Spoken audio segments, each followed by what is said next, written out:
Abra sua Bíblia no livro de Mateus, capítulo de número 27. Vou ler apenas o versículo de número 22, a parte A do versículo, que diz assim: E disse Pilatos: Que farei eu então de Jesus? Eu gostaria de trazer uma palavra de Deus baseado nessa pergunta ao qual Pilatos fez ao povo. E em meio a alguns momentos da nossa vida, nós precisamos tomar algumas decisões. E baseado nesse texto, Pilatos fez essa pergunta ao povo, o qual o povo queria que fosse solto, se fosse Cristo ou Barrabás. E o povo escolheu Barrabás, que fosse solto, e o Cristo fosse condenado à morte.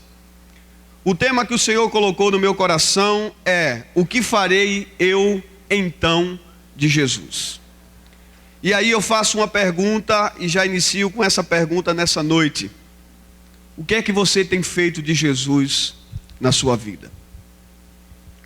Porque muitas pessoas têm falado que conhece o Cristo, que serve a Ele.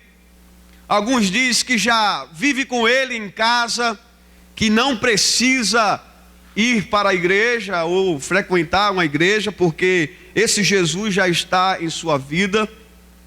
Alguns falam simplesmente da boca para fora, mas na verdade não conhecem verdadeiramente. E essa pergunta, ela é bem atual para nós hoje. Mesmo você ainda que não entregou a sua vida a Jesus, como você que está na igreja, o que é que você tem feito de Jesus? O que é que Jesus representa na sua vida? O que é que esse Jesus, como foi cantado no dia da tribulação, no dia da angústia, será que você tem lembrado dele? Será que você entende que ele realmente é o socorro bem presente no dia da angústia? Será que no momento em que o barco balança e que parece que vai afundar, será que você lembra que Jesus está com você no barco? É sobre esse Jesus que eu desejo falar nessa noite. O texto nos fala, como falei, no capítulo de número 27, vai falar, a partir do verso 1 em diante, nos vai trazer um relato falando quando Jesus foi traído por Judas. Quando ali os principais da sinagoga, os príncipes dos sacerdotes, pagaram a Judas com as moedas, Jesus já estava preso, já tinha sido entregue nas mãos dos homens para ser julgado. E a partir do verso de número 11 diz que levaram Jesus perante Pilatos, para que pudesse ser julgado. Talvez para alguns naquela época pelos seus pecados, porque Jesus agora era conhecido como um homem que criava tumultos, que pregava algo fora do que a lei dizia. Mas a gente sabe muito bem que o nosso Jesus, o Cristo, o Filho de Deus, o qual veio com um propósito para resgatar o homem que estava condenado ao inferno, porque teria que se cumprir isso, o que Isaías diz no capítulo 53, teria que se cumprir todo esse passo da sua vinda, que ele iria sofrer por muitos, que ele iria padecer por muitos, que ele teria que derramar o seu sangue na cruz por muito, para que os pecados de todos nós fossem perdoados. Agora levam Jesus diante de Pilatos.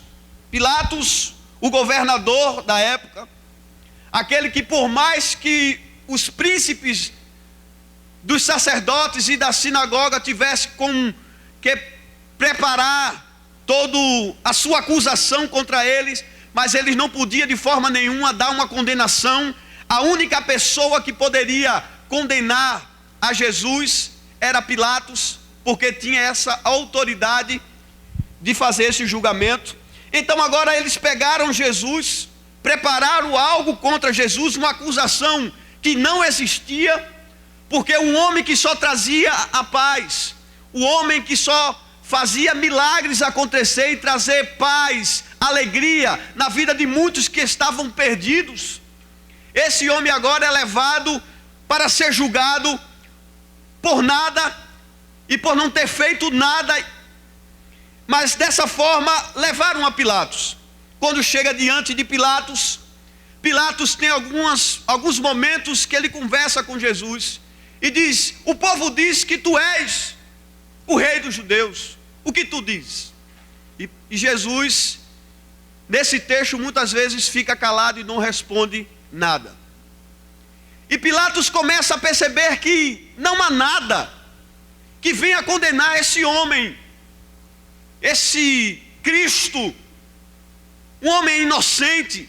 E Pilatos em alguns momentos percebe que a multidão e que o povo ali que estava, aqueles homens estavam preparando algo com inveja dele, para poder condená-lo, porque eles não queriam de forma nenhuma perder a atenção do povo, para que o povo deixasse de procurá-los, mas procuraram Cristo.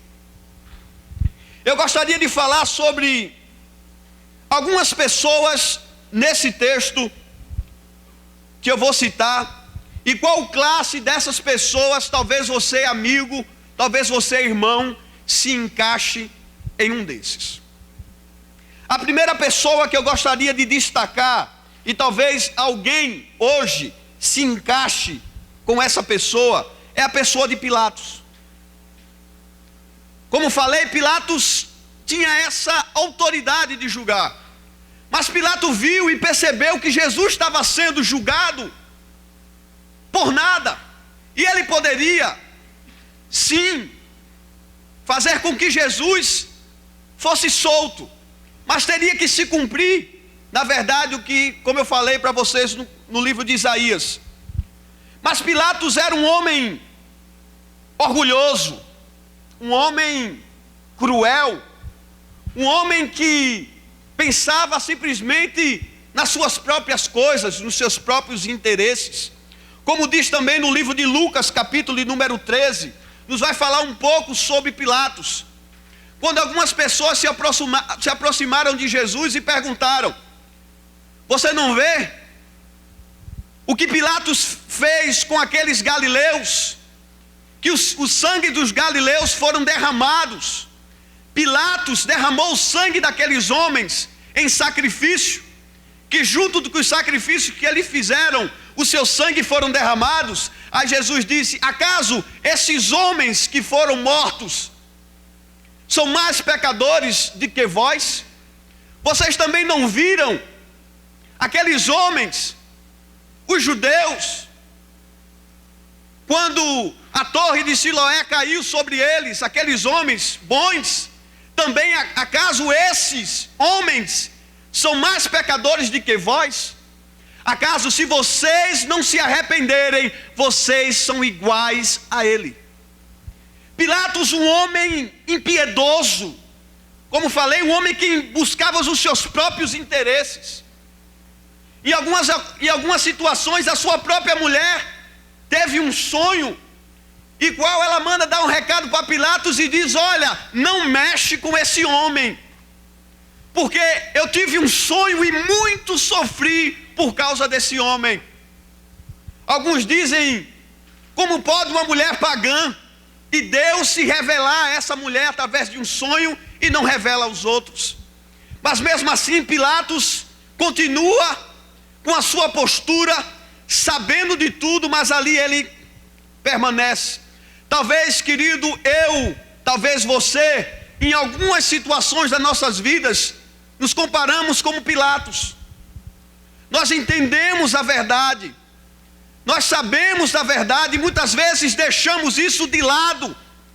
agimos com as nossas próprias vontades, porque queremos os nossos próprios interesses. Nós não queremos nos envolver de forma nenhuma com nada.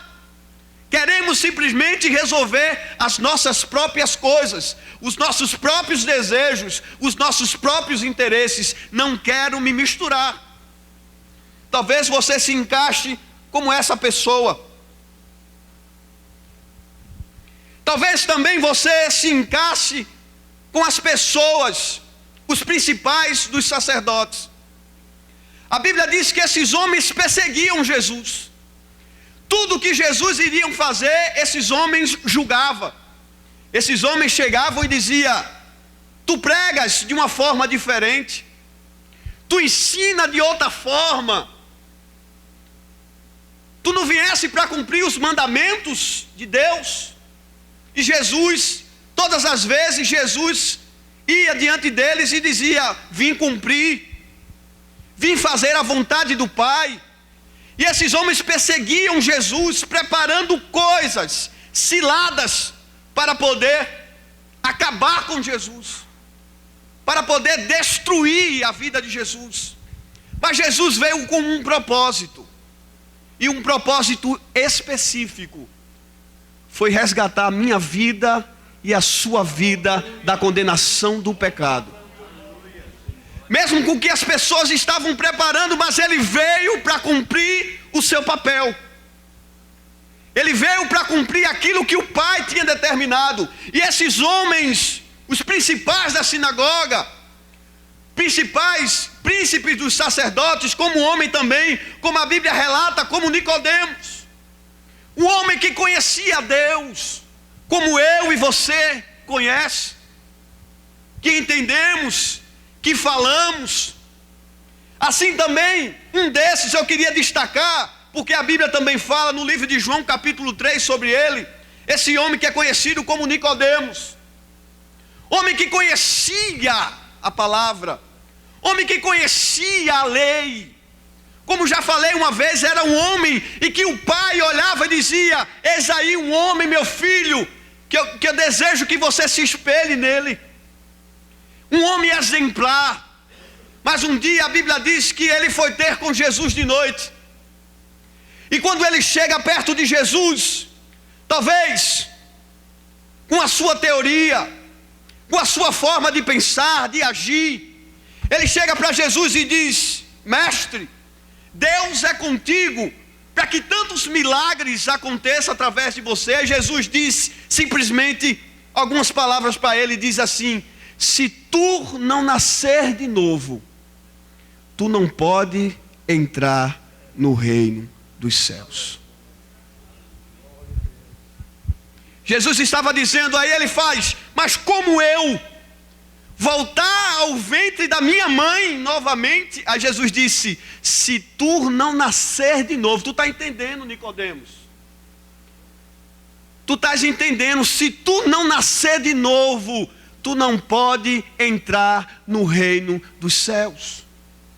E muitas vezes, querido, tem tantos que conhecem a Bíblia, que conhecem a palavra, amigo do Evangelho, que muitas vezes vem para a igreja, conhece, talvez já confessou Cristo uma vez, mas está cheio de letras na cabeça, porque ainda não se converteu, porque ainda não conhece o Cristo.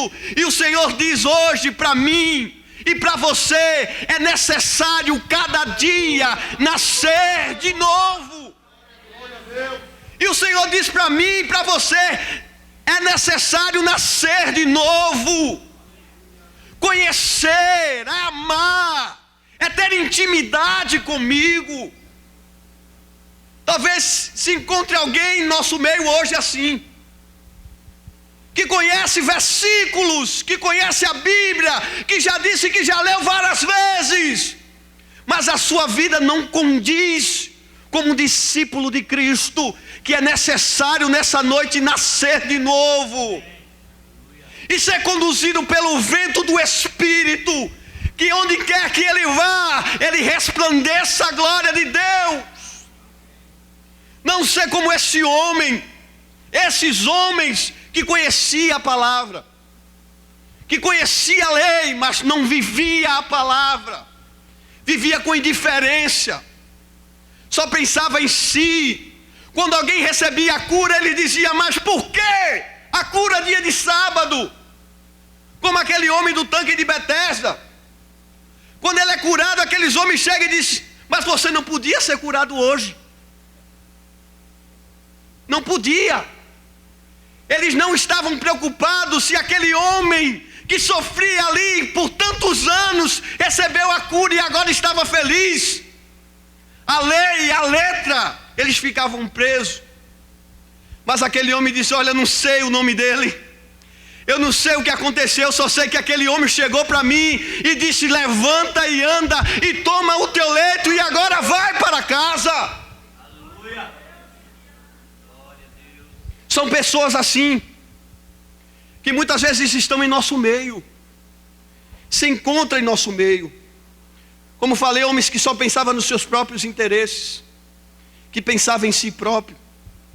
No livro de Marcos, capítulo de número 14, 55 e 56, vai falar que eles prepararam, que eles chegam e dizem assim: quem é esse homem em que o povo está olhando para eles, que está levando multidões? Precisamos preparar alguma coisa para acabar com esse homem. Precisamos planejar alguma coisa contra esse homem. Como eu falei para você, talvez você hoje se encontre com Pilatos, que não queira se envolver, que queira lavar a sua mão com água e dizer: ó, do sangue desse homem eu não tenho culpa. Talvez você se encontre como esses principais sacerdotes, como Nicodemos. Mas talvez, irmão, você seja como aquele povo. Nessa acusação tinha 4 classes de pessoas. A primeira era Pilatos, a segunda, os sacerdotes, a terceira, o povo, e o quarto, Barrabás. A terceira pessoa, o terceiro grupo, que talvez você se encaixe, é o povo. Mas quem era esse povo? Quem era essa multidão que ali estava? Deixa eu dizer para você. A multidão é aquela que fala no livro de Lucas, capítulo de número 7, verso 16 e 17, quando fala da viúva de Naim. Era esse povo que aonde Jesus ia, o povo ia. Aonde Jesus seguia, as pessoas seguiam. É aquele povo que quando Jesus vai fazer a multiplicação do pão e do peixe, e que estavam com fome, e que Jesus deu pão e peixe, era esse povo que também estava ali, que recebeu a cura, que viu a cura, que viu o milagre acontecer, mas no momento, por seus benefícios, para suas próprias coisas e os seus milagres, eles estavam buscando Jesus. Mas agora, quando chega no momento para ser confrontado, no momento em que o Senhor nos coloca de meio a uma decisão que precisamos tomar, muitas vezes escolhemos algumas coisas que não é certa. É esse povo o qual desejava receber bênçãos, que só queria tocar em algumas coisas e receber um milagre, de ser alimentado com pão e peixe, mas não queria assumir um compromisso com Cristo, não queria assumir e tomar uma postura com Ele.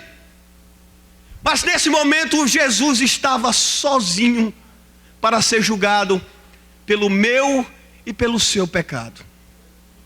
Aonde estava o povo? O povo estava sendo influenciado pelos principais sacerdotes.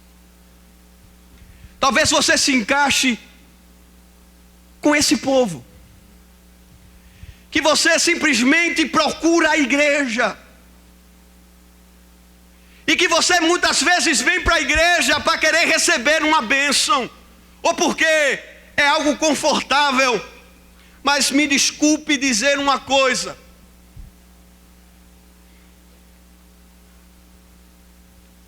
igreja não é restaurante.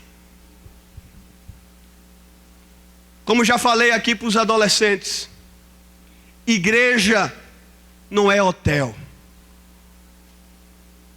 aonde você chega, come, deixa o prato na mesa e vai embora. Igreja é lugar de compromisso com Cristo. Igreja é lugar onde você come na mesa e também tem que ficar para lavar os pratos. Igreja é lugar de remédio e de cura, é também. É lugar onde Jesus se faz presente, mas é lugar de assumir compromisso com Ele, de ter intimidade, de ter vida, de integridade com Ele. E o Senhor nessa noite procura esses, porque muitos só querem receber as bênçãos de Deus, só vem para a igreja para buscar, só vem para a igreja para receber. A igreja também é lugar disso, eu sei. Mas a igreja é lugar também de homens e mulheres que precisam anunciar esse evangelho. É lugar também de melar a mão, de assumir compromisso com Cristo. Porque muitos hoje estão vivendo um evangelho ralo, um evangelho falso, sem compromisso, sem vida, um evangelho que pregam de oba-oba. Como diz um exemplo de um homem, que alguém se manifestou, e quando aquele homem chega para expulsar o demônio se revela e diz: quem é tu? Quem é tu para me expulsar? Que hoje mesmo tu batesse na tua mulher. Porque muitos estão perdidos no meio da multidão. E o Senhor procura, como naquele debate que ele tem com aquela mulher. A mulher diz: mas Senhor, aonde é que eu devo adorar? Muitos dizem que é no monte, outros dizem que é em Jerusalém. Aí o Senhor diz: a hora é chegada, e que os verdadeiros adoradores, os verdadeiros, irão adorar o Pai em espírito e em verdade. E esse o Senhor procura.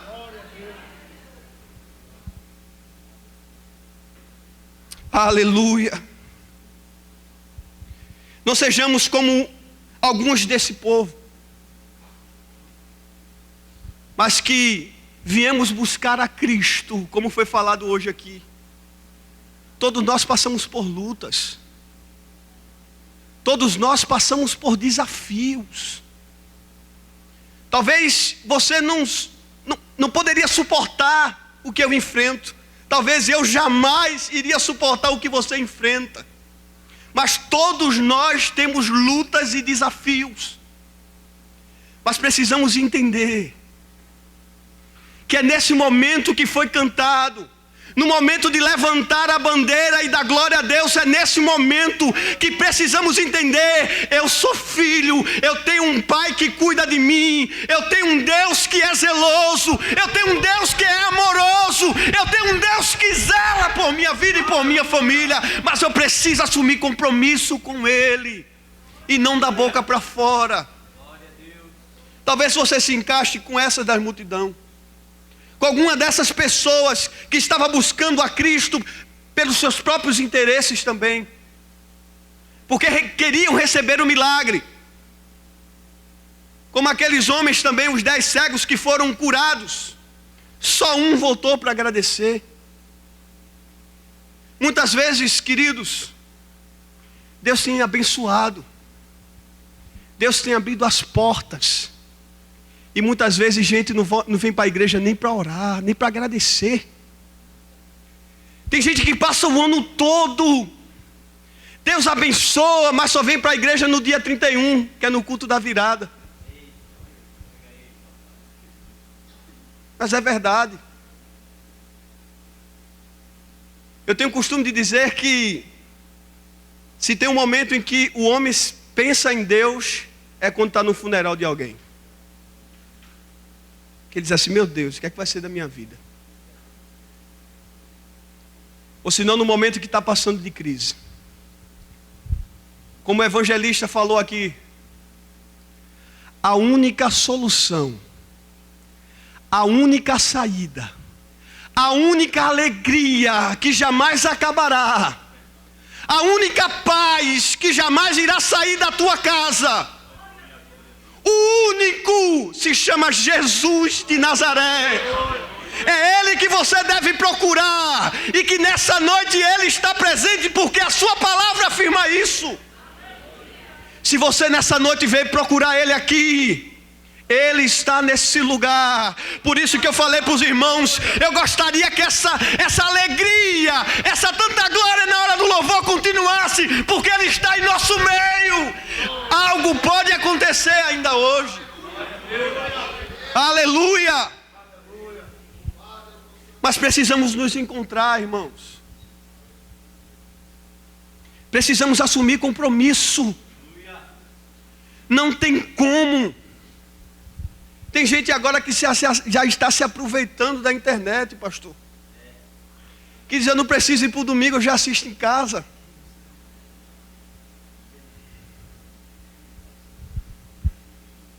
Brasa fora da fogueira se apaga.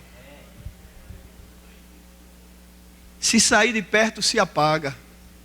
É preciso estar aqui olhando para o irmão. É preciso estar aqui encarando o irmão, pegando na mão, sentindo o calor. É necessário. Aleluia.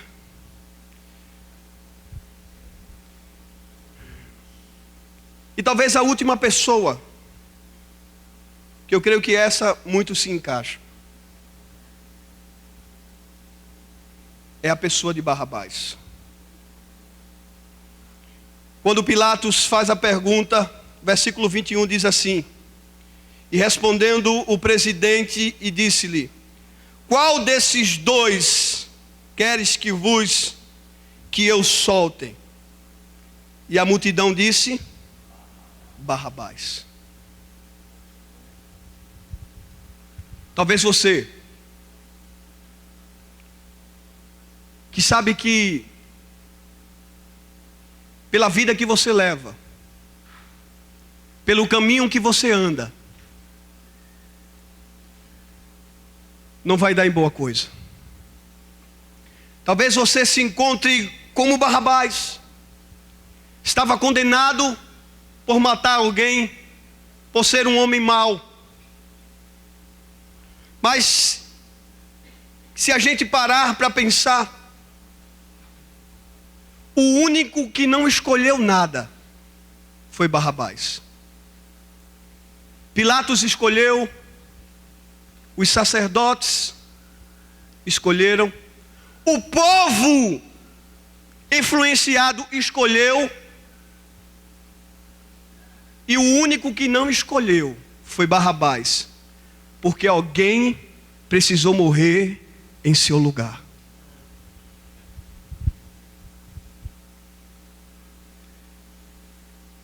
Qual dessas pessoas você se encaixa hoje? Porque todos nós estávamos condenados ao inferno. Você já parou para pensar nisso? O que tinha para mim e para você era inferno. E alguém resolveu se entregar por mim e por você.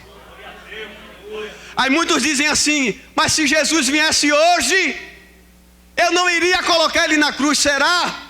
Se a graça não estivesse em você, você colocaria ele lá também na cruz, porque você é mau. O que torna você bom é porque o Espírito Santo de Deus habita em você. Não tem jeito. Só o Espírito Santo de Deus é que livra o homem, é que torna um homem melhor. E nessa noite, qual desse grupo, qual dessas pessoas você parece bem?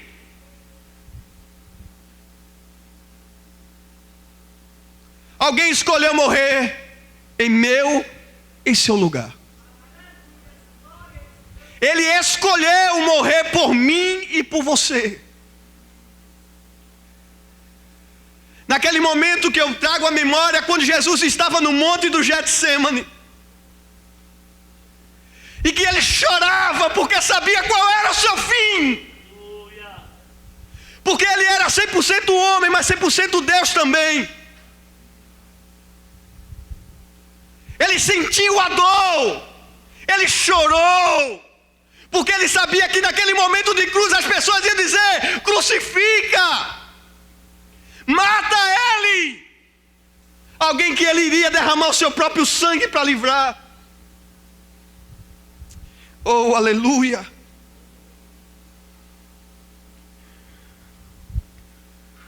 Como falei, talvez você se encaixe com algum desses.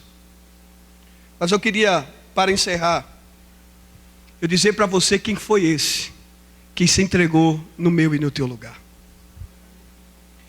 No livro de João, capítulo de número 14, verso de número 6, ele diz que ele é o caminho. E que não existe outro caminho. Talvez alguém queira mostrar para você outra saída, mas não há saída. Ele é o único caminho. No livro de João, capítulo do 11, 25, diz que ele é a ressurreição e a vida. Aquele que crê, ainda que morra, viverá. Ele é a ressurreição.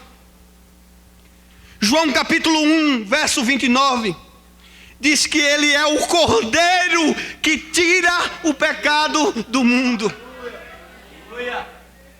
João 4, 26 diz que ele é o Messias esperado. João 6, 35 diz que ele é o pão da vida. Aquele que vem a mim nunca mais terá fome. Aquele que se alimenta da palavra não precisa buscar em outro lugar, porque tem pão que desce do céu todo dia para ele. E aqui é o pão da vida. Ele é o pão da vida. João capítulo 5, verso 14 diz que ele é a água da vida. É a água que purifica o homem. Aleluia. João capítulo 8, verso de número 12 diz: eu sou a luz do mundo, e quem me segue nunca mais andará em trevas. Isaías 9, verso 6 diz que ele é o príncipe da paz. Não é essa paz que a mídia tenta mostrar, que numa simbologia, o símbolo de uma pomba, e que é algo palpável, que alguém pega e solta, para trazer o símbolo da paz. Não estou falando dessa paz. A paz que eu estou falando para você, só vem dele. É que mesmo passando desafios e tribulação, mas você consegue deitar a cabeça, dormir em paz, porque você sabe que tem um Deus que zela, que cuida. É essa paz, que não que o mundo mostra e que o mundo oferece, mas é a paz que só tem nele. Aleluia. Apocalipse capítulo 5, e eu vou encerrar com esse versículo. Verso de número 5.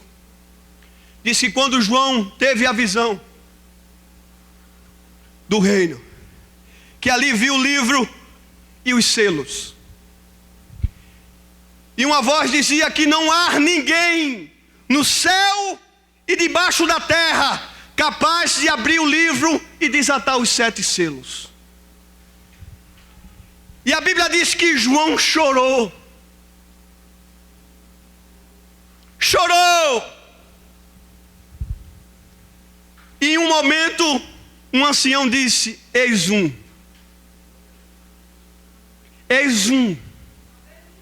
que é digno de abrir o livro e desatar os 7 selos. O leão da tribo de Judá, a raiz de Davi, o Jesus, o ressurreto, aquele que morreu e que o terceiro dia ressuscitou e que está em nosso meio e que vem buscar você, irmão, e que vem buscar você, amigo. Você só precisa assumir compromisso com Ele hoje, porque para subir, porque o lugar já está preparado, é preciso ter responsabilidade com a sua palavra. Amém, queridos?